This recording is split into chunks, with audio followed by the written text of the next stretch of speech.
Thomas Castellanos going to Texas Tech via the transfer portal is an indictment on a Texas Tech quarterback. Just not the one you think.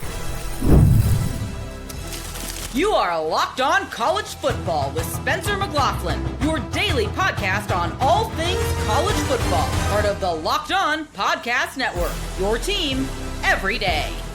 Welcome, everybody, to another episode of Locked On College Football. I'm your host, Spencer McLaughlin. Thank you all so much for making this your first listen or your first view every day. It is part of the Locked On Podcast Network, your team every day, the number one sports podcast network out there. Thank you all, especially my everydayers, for helping make that the case. NC State at Virginia, getting you ready for that matchup and how each team comes out on top. It is great to be back in game breakdown mode here on the show. And you know what?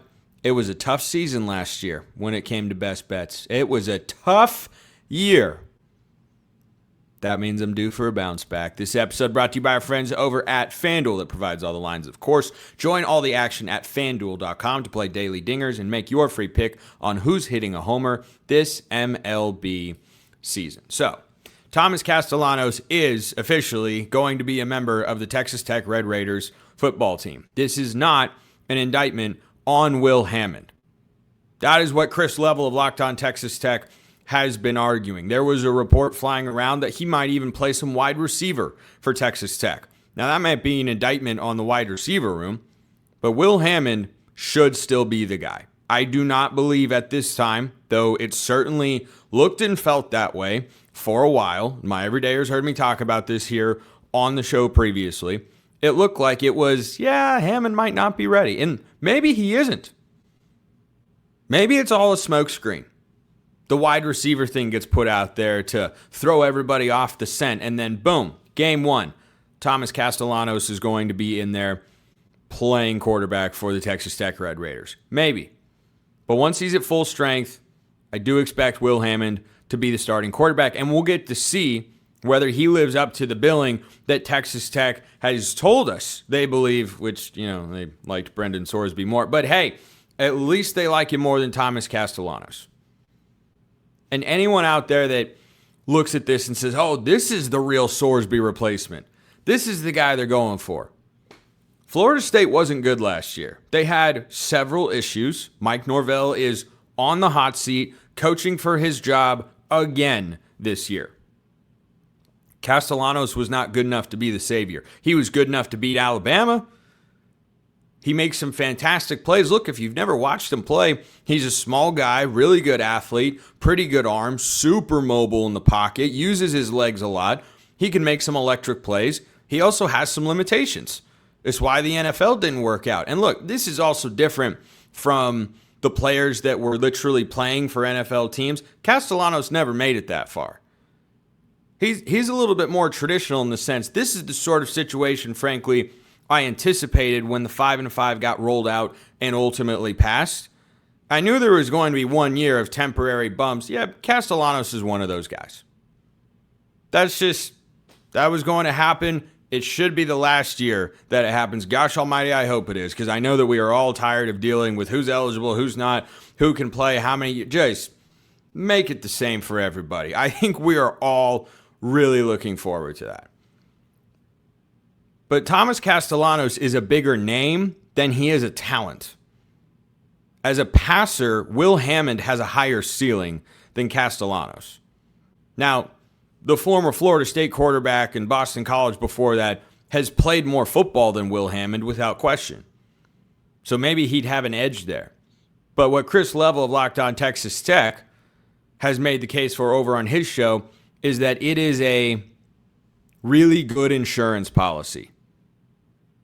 And it's not a crazy theory or wild idea, because this isn't an indictment on Will Hammond. It's more an indictment on Kirk Francis, the Tulsa transfer, who they brought in to be depth in the quarterback room. And if you feel like you can get better at backup quarterback, well, it's one of those positions that you never think about until it's the most important thing in your life as a college football fan. Backup quarterback and place kicker. Who cares? Don't need it. You can just, oh my gosh, if we don't have this position settled, the entire season is screwed. Who's kicking this? I don't think Castellanos is going to be in there as a kicker. So, as a backup, as an insurance policy in the event that Hammond goes down, sure, you could win games with Thomas Castellanos. A lot of quarterbacks in the country that frankly aren't very good could win with Texas Tech's roster. They are not going to play a game this season in which they have the second best roster on the field.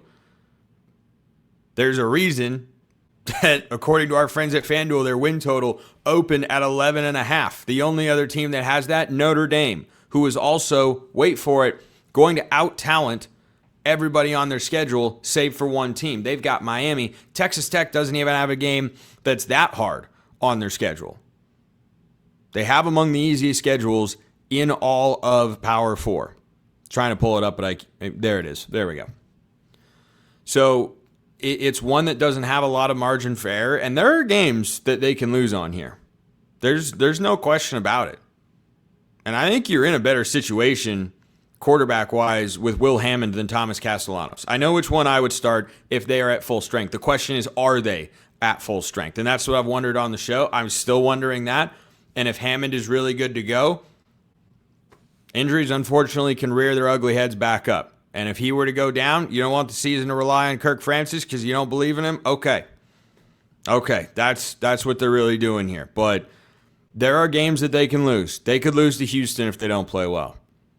They could lose to Arizona. They could lose to Arizona State. You know what the great news is for Texas Tech that people don't really talk about with this schedule and why I expect them to be right back in the Big 12 championship game? Their 3 toughest games that I just listed are all at home. That is an unbelievable break. Everybody wants to talk about, they don't play anybody legit and, their schedule's not hard. BYU's not on it. And that's all good and fine. I think the biggest advantage for Joey McGuire's team is their 3 toughest games all get played at home. You can find a lot of schedules not broken down. I don't even know how many at this point here on the show. Most Power 4 teams over the last couple of months. And you can find 3, sometimes 4 games on some schedules where you look at them and go, we're going to, as college football fans that are not fans of this particular team, we're going to be interested in those games. And all the other games, it's just not going to be that interesting. It's not going to be that exciting. Penn State's a good example. Are you going to watch Penn State host USC? Yeah. Are you going to watch them travel to Michigan? Yeah. Are you going to watch them go to Washington? Yeah. Oh, look at that. 3 toughest games, 2 of them on the road. That's a much different split from a scheduling break standpoint that is working in Texas Tech's favor. So, presuming he's at 100%, Will Hammond should be the guy for Texas Tech. It does not appear that this is a major indictment, and you know what? Welcome to college football. This is not the same as Lane Kiffin trying to go and pull some NFL guys. This is a more reasonable return to college football. But there's a world where this is a move that doesn't make a major impact in any way, shape, or form. And it's just, oh, yeah, hell, there he is. He's playing receiver. Oh, yeah, he got in a specialty package because he's a better runner than Will Hammond. That might be it. That could be all it is. So if you disagree, or if you agree and you want to leave comments anyway, leave them in the YouTube comments below or hit me up on Twitter at @LockedOn_CFB. One of the biggest games of week 0 this week, an ACC matchup, NC State at Virginia. Get ready. First, this episode brought to you by our friends over at Indeed Sponsored Jobs. When workplace chaos hits and you need the right hire, Indeed Sponsored Jobs helps connect employers with candidates who match specific needs like skills, certifications, and locations. So less time gets spent searching and more time gets spent finding the right fit. People are finding quality hires on Indeed right now. In the minute I've been talking to you, companies like yours have made 27 hires on Indeed, according to Indeed data worldwide. So if you're hiring, spend less time searching and more time interviewing candidates that actually fit what you're looking for with Indeed Sponsored Jobs. I haven't even told you about the best part. You ready for that? I bet you are. Listeners of this show will get a $75 sponsored job credit to help get your job the premium status it deserves at Indeed.com/podcast. Just go to Indeed.com/podcast right now and support the show by saying you heard about Indeed on this podcast. Indeed.com/podcast. Terms and conditions apply. Need to hire? This is a job for Indeed. Sponsored jobs. One of the biggest games of the week. I can't believe we're finally talking about games. Kenton Gibbs, Locked On Wolfpack, is here because NC State travels to Virginia in a game that was going to be played in Brazil, but in a rare instance of common sense winning out, we decided to play it on a college campus. Isn't that something? I am so glad that people saw why that should be the case. So, Kenton, this is a fascinating matchup. Very under the radar, high stakes sort of game. I think this week 0 is as good as week 0 gets. No, it's not going to be as good as a week 7, a week 9, a week 13 rivalry week or anything like that. Of course. But there is a lot riding on this game for these two teams. Oh, absolutely. You're talking about a week 0 conference matchup, right? So somebody's going to start 1-0 in conference. Somebody's going to get a leg up in conference. Last year, this was a week 1 game for NC State. It was a week 1 game for UVA. Fun fact, NC State won that game, and yet somehow UVA finished with 1 conference loss all year. How'd that happen? Because it was an out-of-conference game. What ended up happening was both teams agreed to cancel their games that were already scheduled and schedule each other because the ACC wanted more P4 on P4 games. And they said, well, hell, if we got to do it in conference, we're going to make it shake some way, somehow.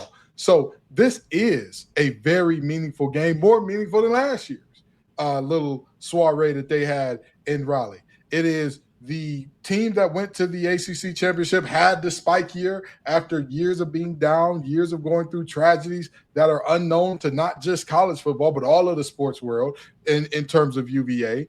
And the team that finally got their spike year, which NC State has been so desperate for so long. NC State, that type of year is all that's missing from Dave Doran's resume to get him a statue.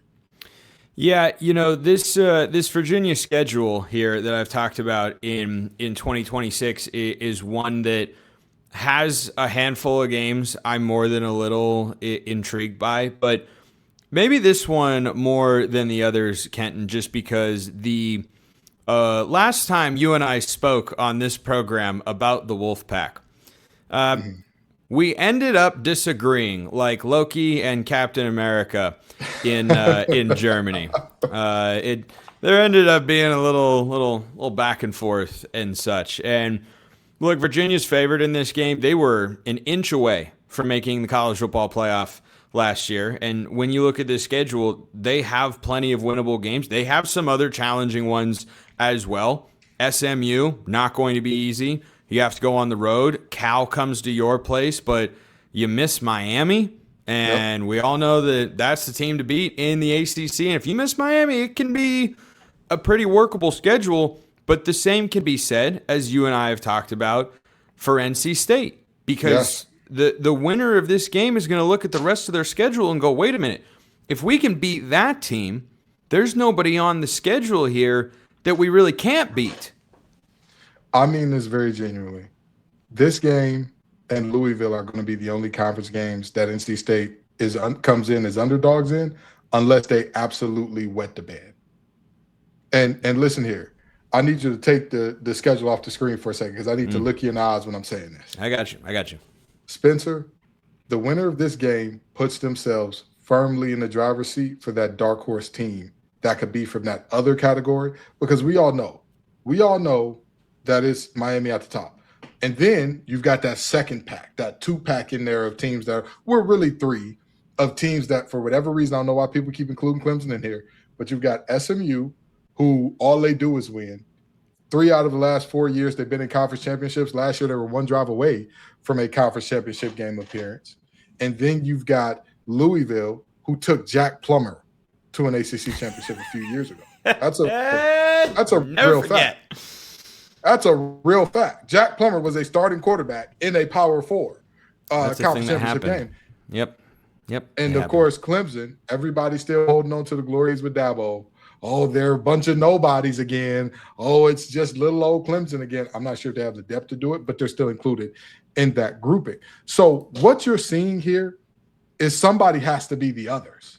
Somebody has to be the other guys that nobody sees this team coming, and they're just chugga, coming down the tracks while nobody's looking at them. working in silence. And either team that wins this game is going to put themselves in prime position to be that. Give me your snapshot of this game. It's great to be previewing actual matchups. Number one key for me for NC State to get a win, man, you have to get pressure on Bo Pribula. You are going against, I think, from an age standpoint, the most experienced offensive line maybe in all of college football. Certainly they're up there in all of the Power Four. I mean, you look at Virginia's offensive line, it's 5th year, 6th year, 7th year guys, most of whom were there a season ago, or maybe even all of them. I'd have to double check. But I think that if you can't get pressure and Bo Pribula is comfortable, not that he's a lethal thrower of the football, but he can do enough, and then he'll get his legs involved. I think that NC State defensive line has to show up.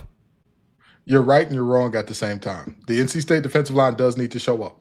That offensive line, you're underselling how old they are. This is how old they are. The 5th year senior is the youngest guy in the group. It's a 5th year, 6th year, 7th year, 6th year, 7th year. That's their line from left tackle across. Yep. Them boys are old as dirt, okay? Them boys were around. They talk about back in my day, there was no NIL. You showed up and played for the love of the game and a stipend. That's how old their offensive line is. Now, here's where I would say you're wrong. Bo Pribula and this wide receiving core, objectively speaking, if you look at Bo Pribula, do you think of a quarterback that you win because of, with, or in spite of? Which category would you place him in? I would put him with. I'd say he's on the low end tier of with. I'd say that. I'd say because hear me out. As a runner, he's a definitive add-on to your team. As a passer, I mean, yeah, he's okay. There's not much to be said there. Now, here's the interesting thing about it. Here's the thing that I look at, and here's why I say you are right.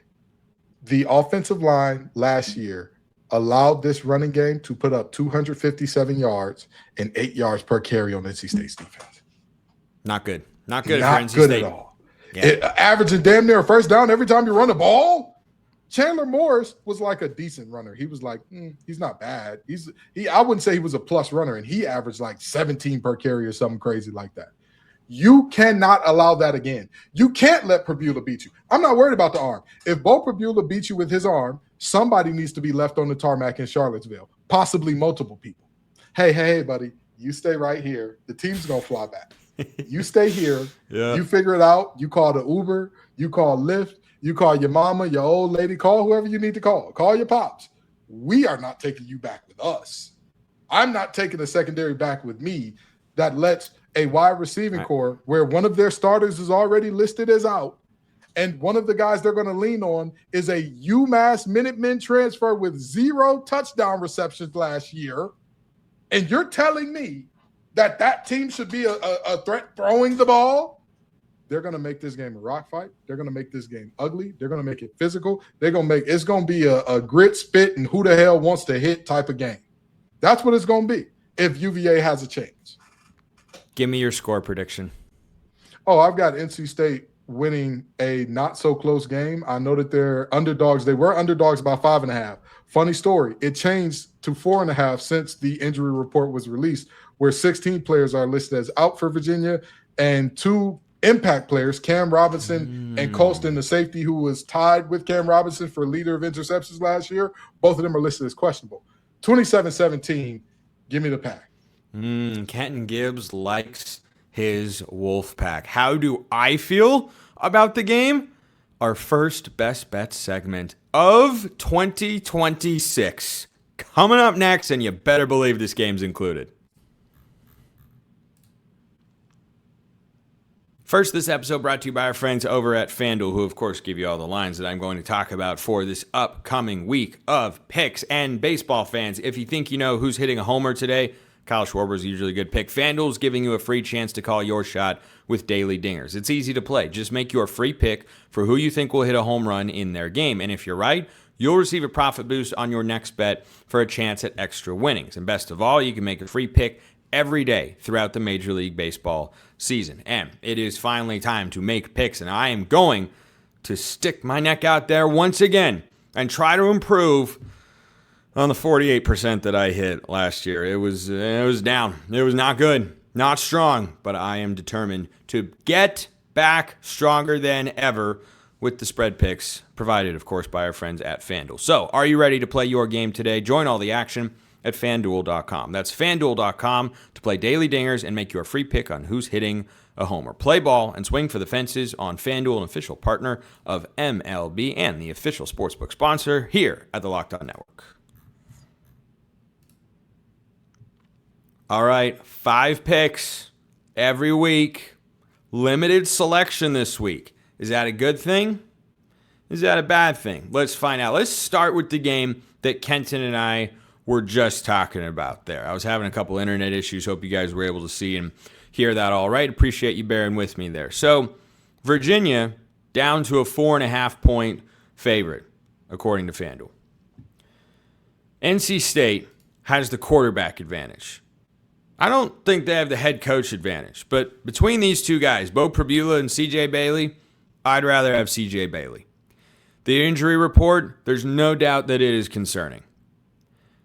When you have a tightly contested matchup, and this typically gets discussed in SEC and Big Ten games, I'd be willing to bet in the Big 12 and ACC, it's also rather applicable. The team that runs the ball better tends to win the game. And look, even though Hollywood Smothers is at Texas now, I like the NC State running back room. I just like what Virginia's bringing to the table this year. I am bullish, and when you bring back an offensive line like Virginia does, I know there are question marks elsewhere. I know the receiving room is, we'll wait and see whether or not they're going to be any good. If you can just run the ball and be very effective doing so, you heard Kenton say earlier, Chandler Morris ran the ball effectively on this defense. He's not as good of a runner as Bo Pribula. Pribula is a better runner than he is a passer. I think he's competent as a passer, and I think that's all he is going to need to be. So, first pick of the year. Boy, first one. First one, we're finally here. Virginia swallow the 4.5. They take down NC State 27-20. They get it done and start the year 1-0 in ACC play. Now for the one that I was so tempted. I mean, so unbelievably tempted to take. I mean, I went into this segment going, I'm going to do it. I'm going to take Billy Edwards, North Carolina, and Bill Belichick. And the more I think about it, the more I go, it was a rout in North Carolina last year. And of these two teams, which is more likely to fall victim to the Ireland curse, which has been a very real thing in college football for the last several years? North Carolina, kind of a mess, or TCU, model of consistency. Yeah, they had that 5-7 year after the national championship game appearance. But guess what? They've been really good since then. And if you haven't watched any Jaden Craig, you are going to this weekend. You are going to like what you see. Jaden Craig can spin it. He's got a level of poise and moxie to him that I really ride with. Sonny Dykes' offense, I think, has just been so darn consistent. I refuse to fade it until North Carolina proves, even though I think they're an improved team, I do not believe they are winning this game. And though it's a lot of points, I think there is a reason for that. TCU minus 8.5. They beat North Carolina 34-17. I think TCU wins this one comfortably over in Ireland. So that is pick number 2. Pick number 3, North Dakota State. I have to lump them together, quite frankly. Because I'll be honest, I have not done an extensive amount of talking this offseason about Jacksonville State, the one-time head coaching home of now West Virginia head coach Rich Rodriguez. They play Virginia this year, by the way. I haven't done a deep dive on the Eagles of Eastern Michigan. It didn't make it into any of my rundowns, despite the immense volume of content that I've worked to give you guys this offseason, as is the case all the time here on Locked On College Football. I didn't get into those teams. And I'm telling you what, this is as good of a reason as any. Brand new FBS programs. Look, maybe Sacramento State gets a rude introduction. Maybe North Dakota State realizes how hard the climb to being a Group of 6 college football playoff contender is actually going to be. But you know what? Playing their first games as FBS programs, take them both. North Dakota State over Jacksonville State. I think this would be a pretty low-scoring game. Good thing we have a mute button, because that would have been a sneeze no one wants to listen to, as opposed to the ones that people would want to listen to. Yeah, shout out the mute button. But North Dakota State, minus 7.5. I'm going low scoring here. I'm going 23-13 over Jacksonville State. I like the defense for North Dakota State. A lot of people talk about the run game and such, but the defense for North Dakota State, the coordinators they've had over the years have been really, really good, and they've always been good on that side of the ball. So I think offense is still figuring things out a little bit. I'll take that one to be one of the lower scoring games. Sacramento State, do I think they outright upset Eastern Michigan? I'm tempted. I am tempted. But FanDuel's probably trying to tell me something by making this a double-digit spread. So Sacramento State squeaks into the back door there, 24-17. For those of you watching on YouTube, you can see me going to the keypad in real time. I make the spread pick before I make the score prediction. Got to feel that out in real time, let it rip on the show live as I record it, as live as it can get, and then see how it feels. Last one, this is probably my favorite one of the week. UNLV minus 4.5 against Memphis. Memphis has over 50 new players. They named a Western Florida transfer who's incredibly productive at the Division II level as their starting quarterback, not Air Noland, one-time Ohio State Buckeye, one-time South Carolina Gamecock, now turned Memphis Tiger backup quarterback, going on the career trajectory there of Malachi Nelson and Ty Thompson. It happens. It has happened again here. UNLV at home against Memphis. This is a game I talked about earlier this week. UNLV's got to have if they want to make the college football playoff. I think Jackson Arnold's legs make enough plays for them to go out and win the game. I love Dan Mullen's offense. I think they put up a bunch of points in this one, and I think they win it pretty comfortably. I'm going 38-21. UNLV wins and covers big against Memphis. So TCU minus 8.5, Virginia minus 4.5, North Dakota State minus 7.5, UNLV minus 4.5, and Sacramento State, my lone underdog for week 0 best bets at plus 10.5. Those be the best bets of the week. All lines, of course, provided by our friends at FanDuel. Appreciate everyone listening. I will see you next time, and until then, hope you all have a wonderful rest of your day.